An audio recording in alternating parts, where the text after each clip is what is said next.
Hello everybody, welcome back once again to the Divinity walkthrough. We are at the bottom of the... I don't actually know what this place is called. Like Mangoth's lair, I guess, I wonder maybe? what that did. So somewhere around here, and I need to find it. I think that's how we're gonna start this this video off. I need to find... There's a book somewhere around here that kind of gives you the clue as to what order you need to push these buttons in. And then on top of that, the compass on the ground upstairs here, like, I don't know, do you consider that upstairs? Kind of up those stairs. Gives you a hint also as to kind of what's going on in this room. So obviously there's 4 buttons, and the compass points actually kind of like east. So like I said, say like the compass is turned 90 degrees. So basically north equals east, south equals east. That's gonna sound funny if I say it like that. Probably not a very good and descriptive way to do it, but again, it's like the positions are swapped all 90 degrees, like clockwise. So again, hopefully that makes kind of some sense. But once I actually solve the puzzle here, it'll become a little easier. I think I actually missed the book. Yeah, I think I overlooked it. It's actually, if I remember correctly here, it's in the... Now I'm gonna... This is gonna sound funny, but it's in the south... oh, there it is. There we go. Okay, I'm wrong. I thought it was... there it is. Okay, so the power of belief, open to a hidden world of success by east, north, southwest. Okay. So ENSW. I'm probably going to need to open that a couple of times here because I don't think I remembered right off the top of my... East, north, southwest? Was that it? ENSW. Okay. So let's see here. Let's get the camera twisted here to the right spot. So this is the north button. This is the east button. See if you see that. That's where what the compass is showing us. So then now let's go back to the north. Press that button. So now we've got east, north. It should be south. Nope, this is west. This is south. Does anything seem different now? And this is west. Well, that Boom! was efficient. That was efficient. Yes, it was. Once you know how to do the puzzle, it's not so bad. This is one of the tougher ones in the game, I would say, though. But again, the hint is in that book. I think it's the same for everybody, though. I don't think it ever changes. So if you're having trouble here, you can just, I guess, look at this video and do it like I did it, I guess. But yeah, again, if you understand that the compass is kind of one of the hints, and then the book is the second hint, it's not too bad. But, I mean, I know the first time I played this, that took a long time to figure out, like, so long. And I think I just randomly pushed the buttons. I don't know that I even knew about that book or got the hint. I'm not sure. Although that seems unlikely because, I mean, 4 buttons, that's quite a lot of combinations. Yeah, I have a hard time believing actually that I did that. Welcome, Source Hunter, welcome! I must admit I'm rather disturbed by your presence here. Not because I fear you, no. Because I must assume that the goddess has willed us to meet like this. Like intimates, in these holy chambers. Perhaps she wishes for you to see, Source Hunter. Perhaps she wishes for you to understand our way. Perhaps she has willed it time for our factions to walk side by side toward a new beginning. This history of Source versus Hunter is as long as it is gruesome. Aren't you tired of fighting? So what if it is dark? What is so terrible about darkness? I ask you why a natural and neutral aspect of the cosmos, of our lives, can be banished. It is easy to view death, or sacrifice, as we practice it, as inherently negative. But the easy perspective is very infrequently correct. Why regard death, an utterly unavoidable aspect of our very natures, with fear and panic?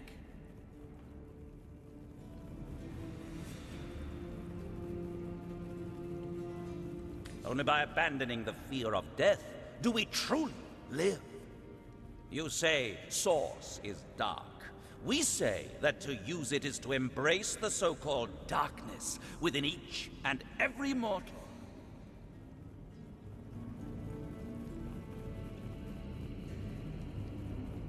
How can we deem an aspect of our very selves to be dark? Who decided that to die was a weakness, a failure, a tragedy? No. To die is to be completed. To kill, then, to kill is to carry this completion forward.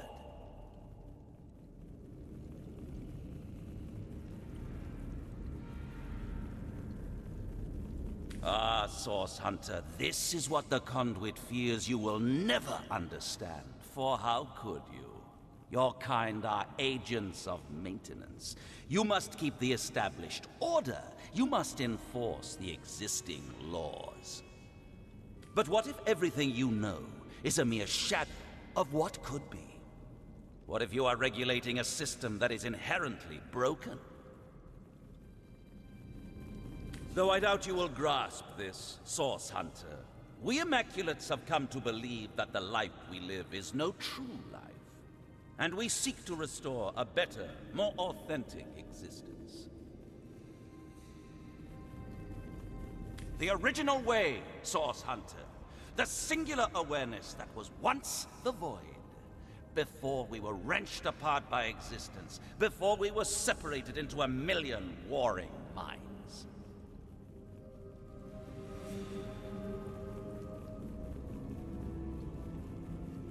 And the time is nigh. Each sacrifice brings the void closer.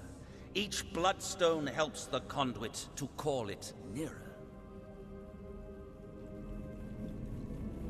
She and she alone communicates with the goddess. She and she alone can bring the goddess' intention to the ears of the faithful. Whither the goddess turns her eyes, the Conduit is there to enact her will. And now do you see, Source Hunter? Do you understand that walking the Immaculate Path is the only way to conclude this experiment called existence? Do you see that to bring true balance, true equilibrium, we must rejoin one another in the void? And do you see why I cannot permit you to intervene in what is coming? Whatever is in here, the Immaculates have gone to dire lengths to conceal it. I don't know whether I'm... Okay, so Mangoth round 2, or maybe I should say round 1, because we really just fought as henchmen the last battle there. But this fight, I don't remember it being all that difficult. Although I'm kind of at a disadvantage here just because of where I started at. I think I should have tried to walk out of this room at while I was speaking with Mangoth. I don't remember which one of my characters was actually or had the dialogue going with him, but I probably should have tried to walk out, because now I'm stuck in the room and with a couple of, I think a couple of my characters are back in here, and they're not gonna have really good angles on these enemies. Otherwise, I would say you can actually use the room to your advantage if you're going with a more melee party, or I don't know. I guess there. See, I tried to accidentally hit the wall with my wand. But oh, boom! Mangoth goes down in the first round. Womp womp. I'm pretty overpowered though, so that's not that great of an accomplishment. Yeah, but like I said, so you can use the room to your advantage though too. So if you've got we'll just say if you've got 2 melee guys or something like that, you could use them to block the doorway, and then make the enemies come to you, and then use your ranged in the back to shoot over the top of your melee guys. So again, you just use the geometry to your advantage if you can. But other than that, I mean, this isn't too bad of a fight. Although I don't know, there's a lot of enemies here though, so And these demons, it can be kind of nasty. What did I get? I think I got knocked down by one of them. Yeah, one of my characters did anyway. So she's going to be... Yeah, that's Nicolita. She's going to be down for the count for a little while at least. I do have the... Is it Helping Hand, I think? That Medora's got. I think she starts out with that.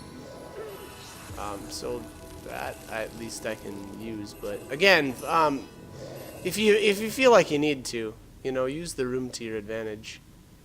You can position your characters a little bit better. Okay, so this guy, I'm guessing that guy looks like he's on fire, so I'm gonna just assume that he's going to absorb. Excuse me, he's probably going to absorb fire damage, so it's probably not going to be wise to be hitting. Yeah, that's a fire one too. But a couple of my actually, I know for sure 2 of my characters have a fire wand equipped, so that's not great right now. I do have extras though, so I could have re-equipped them if I wanted to, but I guess I didn't want to spend the time. At a certain point here, I'll probably start to use my, or I should be using my decapitators more often. Thump. Oh, I tried to make him land on the other demon, but that's the other kind of goofy thing. I almost feel like sometimes the bigger targets, when you pick them up, it's actually sometimes feels like it's harder to make them like hit other enemies, because you know normally you can use teleportation and teleport enemies on top of other enemies, but yeah, like I said, sometimes for whatever reason it's just tough to like their hitboxes are weird or something, and so they won't hit the other enemies. But anyways, all right. So what do we got? Medora's all buffed up. So I have Rage on her as well as Oath of Desecration. So that's why she was just completely wrecking. That, and she, I don't know. I kind of feel like she throughout the entire game, she seemed to do the most damage of all of my characters for whatever reason. Must have just had the right stats in the right spot, or I just loaded her up with intelligence or something, and obviously she's got the wand, so yeah, I don't know. She did work, although Nicolita here is doing some pretty good, or she's doing a lot of damage too. Although I suppose, so the other thing with Medora is she does have Rage. Rage is amazing for characters that are using wands. I didn't, even in my last playthrough where I went with, because I think my last playthrough was 3 wand users and then like one like just buffer healer type person and like summoner. And even in that playthrough, I didn't know about, or I didn't think that Rage was going to be so good. I just never really put that together. But yeah, it's amazing because, like I said, the crummy or the disadvantage is that it lowers your accuracy, but wands are 100% accurate, so that doesn't end up being an issue at all. I've been studying this giant compass for days, but I still can't figure out how to use it. Okay, so there's one of the clues. I am. And then that's kind of a second clue. Whoever left these silly buttons all over the walls did no favors for the decor. And there, I guess, is the third clue. Third of 4, if you consider the book the 4th clue. I don't know. All right, so here's the snake bite. That's a great dagger for dagger users. Like if you've got a rogue, it's got the wind-up toy ability on it, which is kind of neat. I don't know that I've ever actually used that though. What did he drop? Another enlightened amulet. There's a tormented soul there. Again, that's great for melee items if you're crafting. Well, I guess even if you're not crafting, those are always good to add to melee items. I've got my eyes on the prize. The rest of this stuff, I'm not even going to bother it. Alright, so inside here, we've got all kinds of cool stuff. I forgot. Yeah, this place is awesome. I forgot to grab Leandra's diary. I think that's pretty important. The Book of the Immaculates, I don't know. You can grab those if you want and read them. I don't know. I don't remember them being all that useful, but okay. Okay. So this is Leandra discussing or leaving Mangoth a bit of or kind of like instructions in case the Death Knights were kind of kind of got out of control. And so, blood can make them vulnerable. Combine it with the spell I've crafted, elsewhere stored. Okay, so I think this is where you get the vial of Leandra's blood. Down here in this hatch. Yeah, this is kind of like her little, I think this was her. I don't know if I'd call it a hideout, but one of her little rooms. But all kinds of stuff to investigate if you want to, and you know, just grab the random stuff. Stardust herbs all over the place. Those are usually always good to grab. I got to a point where I had so much money I didn't care anymore, so I just stopped. Yeah, like that's the other thing. Like cloth scraps. As far as making money through crafting, I think cloth scraps might have, or might give you the most bang for your buck. I think you can make the most money off of those, because it only takes one item and you can make a robe out of those. And the robes are extremely expensive, so again, those are always, well, say always worth grabbing, but I'm skipping over a lot of them again because I've already made so much money I wasn't kind of stopped caring. But alright, painting, what did that say there? Is that a pristine? Yeah, there it is. Let's grab that pristine letter. Sorry, I don't remember what this actually says, but anything that's got sort of an interesting graphic, I guess, like that, or sprite, however you want to look at that. A map to the good. Source Temple in the Phantom Forest. Grab Sounds the like a Forgotten location worth Gods looting. book. The map you can't actually grab, and I don't know that it's really all that useful to even look at it. I don't know that it does anything for you. Now this is valuable. There's the blood. All right, so that's the one thing you absolutely need down here. You really got to grab that. That's gonna make the is it like the Death Knight vulnerability scroll or spell later, which actually turns into kind of like a spell book that's it's not a consumable, so you get to keep it forever, and you can actually teach that skill to all of your characters, which I highly recommend. It's going to actually make the Death Knights vulnerable, which is, again, I don't know if I'm trying to think if that's 100% needed or not. Like, part of me thinks that it's actually not. I'm betting that, because I know there's a couple of Death Knights running around that you Careful, comrade. I you think I can sense kill a if you want to, but I don't think you actually have to. I think, like, if you really tried, you could get around the Death Knights if you really want. Again, like, you know, using like invisibility and probably like your teleporter pyramids and stuff. I'm betting you could actually get around them and you wouldn't have to kill them, but you know, why not? You might as well kill them. Screw them. Screw them, I say. Okay. Aim and it should be reduced to shrapnel. Oh my, okay. Ever your servant, So Leandra's Jolene? devised a method for Okay. destroying Death So sounds that's more different. than promising. So what I was talking about there's actually, like I said, a skill book that you make using Leandra's blood, and then there's going to be another item that we'll grab, or that we'll find later. But what she's talking about there, or from that pristine letter, is actually another item altogether. That's called the Death Knight Control one, and you won't get that until, oh man, that's like the very end of the game. And that's unfortunate too, because it's flippin' amazing. It one-shots Death Knights. But yeah, so, you know, we'll get that again basically at the end of the game, which is, you know, kind of crummy, but them's the breaks, as they say. But yeah, so basically the spell book that I was talking about earlier, the one that, you know, you use Leandra's blood with the spell. When you combine that together, you get a book, and that just makes them vulnerable. You'll actually have to still, like, you know, deal damage to the Death Knights and kill them. But the Death Knight control wand that you get at the end of the game literally just Gods. it just kills. Leandra's it building kills an Death army Knights, in period. order to defeat Astarte and unleash the Void. Our friends on the homestead will want to hear this right away.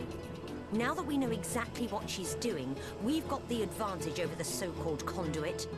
Okay, so that book there, the book of whatever the Forgotten Gods, is essentially a playbook as to what Leandra's plan is. And so we're going to head here to the end of time and tell these guys what we've learned.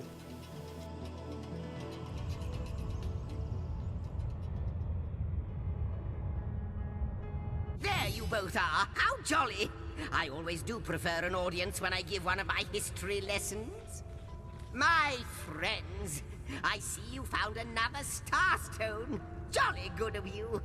But I haven't been exactly idle either, for I think I may have nearly figured out why Source became so terribly tainted. If Astarte is the goddess of the Source, and the Void was contained in her very garden, might it stand to reason that it was in fact the Void who turned Source into such a dark and terrible power? But the tapestry has been rewoven. Time has been restored. I must speculate no more, and instead we must see what new shred of our tale you've uncovered. With the Guardians distracted, Astarte lifted the lid of the God Box. What she saw was nothingness. Astarte had called forth the Void Dragon, whose sole purpose was to undo all creation. Caught off guard and terrified, the Guardians, sworn protectors, fled. But Astarte stood firm. She grabbed hold of the dragon and hurled it and herself into the reaches of the Void. Here she battled the dragon for all eternity. For his deception, the Trife was cast out of the first creation. He fell to Rivellon, a monstrous creature unworthy of the realm of the gods. Since that terrible day, Source has been tainted by the presence of the Void. A once beautiful power has become corrupted, and those attempting to wield it often go mad in the process.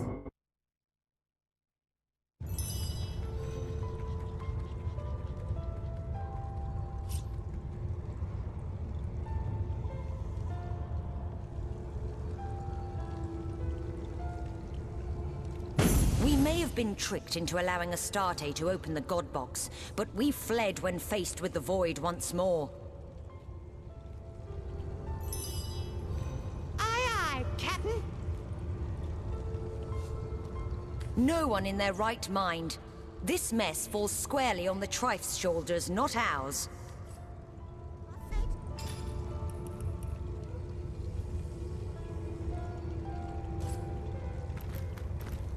Say, have you seen my magic box? It's got all kinds of wonders smashed inside. Well, aren't you going to leap through? There's a seafaring atmosphere about this place. And seafaring... Guardians. Oh, Guardians, I need you.